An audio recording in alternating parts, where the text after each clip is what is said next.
Ladies and gentlemen, a recording for Blue Note Records. When you applaud, your hands go right over the records there, so when they play them over and over throughout the country, you may be someplace and say, well, that's my hand on one of those records.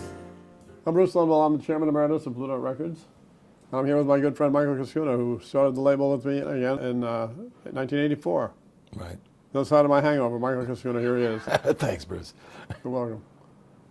We were talking about, the full word for fan is fanatic, and that includes an addict. And we're both lifelong jazz addicts.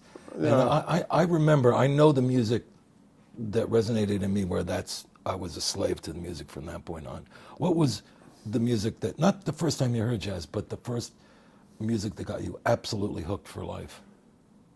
I think it was sitting in my father's 1938 Plymouth, listening to music from the Royal Roost coming across the radio. And I was listening to Fats Navarro and people like that, from the Royal Roost. As a little kid, I was about 14 years old. I wore down this battery, and that resonated very well with me, too. My parents didn't like that too well. I had the radio on and listening to these shows late at night. It was great.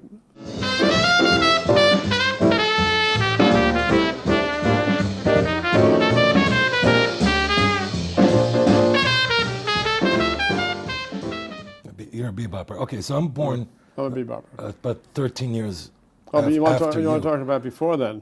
No. But I just, because I remember I was taking drum lessons when I was about 10 or 12.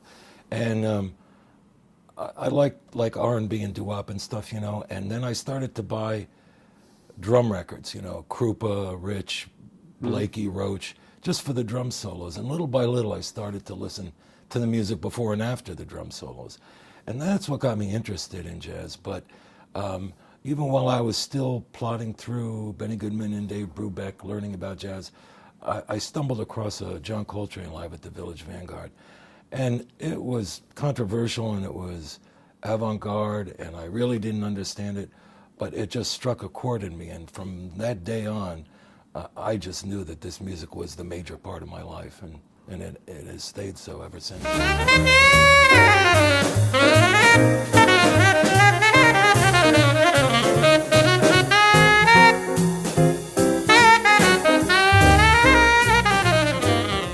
When I was about 10 years old, I think. My mother took me to a department store in New York called McCreary's. It was a competitor with Macy's. They had a big sale on 78 RPM albums. And they kept playing this Boogie Woogie piano album in the store, by Bobby Mosley. Never heard him before. Haven't heard him since.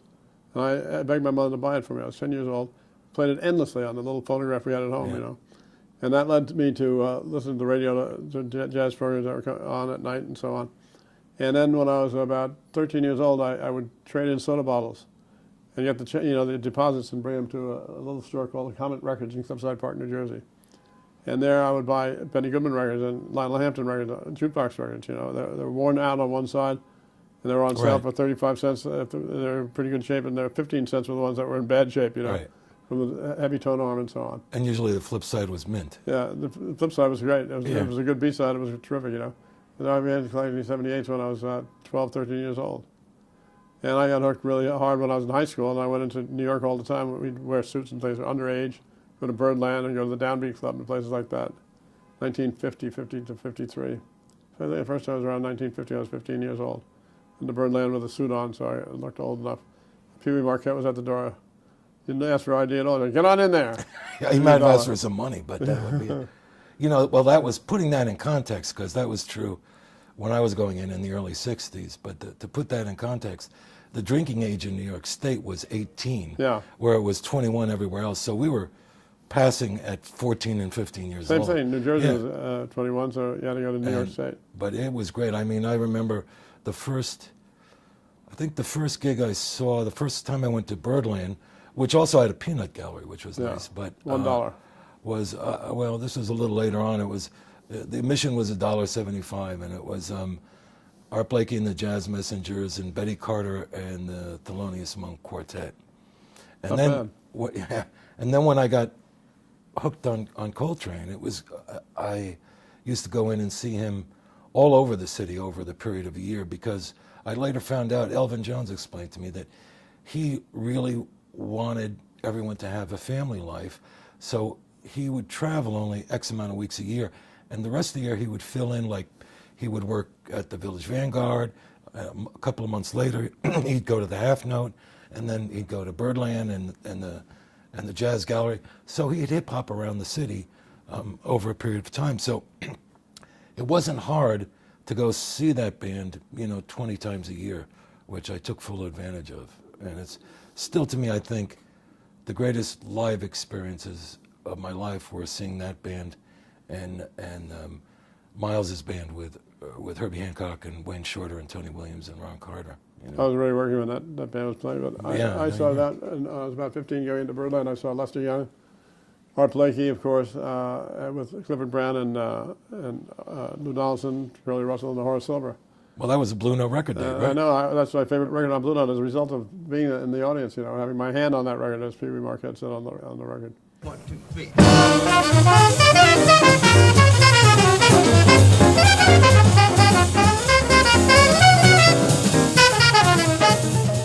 We'd go in all the time. We'd take a bus in from New Jersey, my friend and I, and we'd have our suits on so we looked old enough to get into the clubs, and we'd go into one club after another.